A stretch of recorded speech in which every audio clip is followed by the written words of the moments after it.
பேசுறார். என் சொல்லுக்கு கட்டுப்படவில்லை என்றால் மாவட்ட ஆட்சியாளர் இருந்தாலும் சரி, காவல்துறை கண்காணிப்பாளரும் சரி, இந்த இடத்துல இருக்க மாட்டீங்க, நடக்கிறதே வேற என்று பகிரங்கமா மிரட்டுறார். அப்படி என்றால் அதிகாரிகள் எப்படி சுதந்திரமாக செயல்படுவார்கள்? திமுக அதிகாரிகளும் ஏவல் துறையாக இன்றைக்கு வைத்துக் கொண்டிருக்கிறது. ஒரு சில அதிகாரிகள் நேர்மையோடு செயல்படலாம் என்று எண்ணினாலும் அவர்களையும் நேர்மையாக செய்ய விடுவதில்லை. அதுபோல இன்னொரு அமைச்சர் இருந்தார்.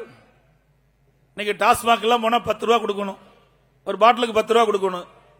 அவர் யாருன்னா 10 ரூபா பாலாஜி. எவ்வளவு? 10 ரூபா பாலாஜி. அவர் உள்ள போயிட்டு வெளியில் வந்து கூட இன்னும் திருந்தல, ஏதோ பேசிட்டு இருக்கார். இன்னும் 2-3 நாள் உச்ச நீதிமன்றத்தில் அந்த வழக்கு வர இருக்குது. அப்ப என்ன நடக்குன்னு தெரியல. ஆக ஒரு ஏழை எளியவர்கள் எல்லாம் அங்கங்க இருக்கின்ற மதுபான அரசு மதுபான கடைக்கு போய் அங்க மதுபானத்தை வாங்கி அருந்துகின்ற பொழுது அதற்கு ஒரு பாட்டிலுக்கு 10 ரூபா வாங்குறாங்க. இது கொடுமை அல்லவா? ஏழையின் ரச்சத்தை உறிஞ்சுகின்றது அல்லவா? கேட்டா மேலிடத்துக்கு போதுங்கிறாங்க. மேலிடம் எங்க இருக்குது? ஒரு பாட்டிலுக்கு 10 ரூபாய்னா ஒரு நாளைக்கு 1 கோடி பாட்டில் விற்குது. 1 கோடி பாட்டில் இருக்குன்னா ஒரு பாட்டிலுக்கு 10 ரூபா 10 கோடி. 30 நாளைக்கு என்ன ஆச்சுங்க? கணக்கு போடுங்க. 300 கோடி. 12 மாசம் 3600 கோடி இந்த 10 ரூபா மேலிடத்துக்கு போயிட்டு இருக்கு. இப்படிப்பட்ட ஆட்சி தேவையா? தேவைங்களா? தேவையா?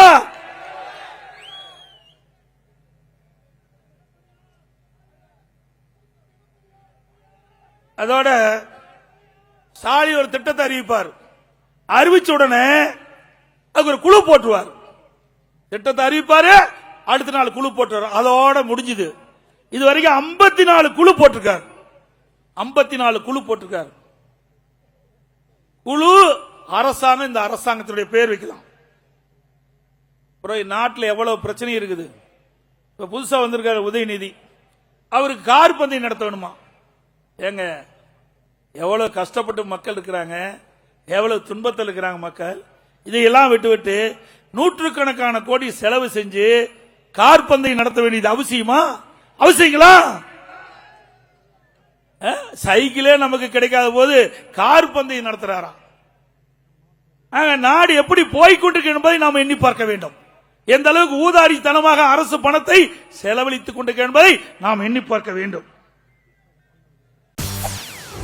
செய்திகளை உடனுக்குடன் தெரிந்து கொள்ள உடனே சப்ஸ்கிரைப் பண்ணுங்க.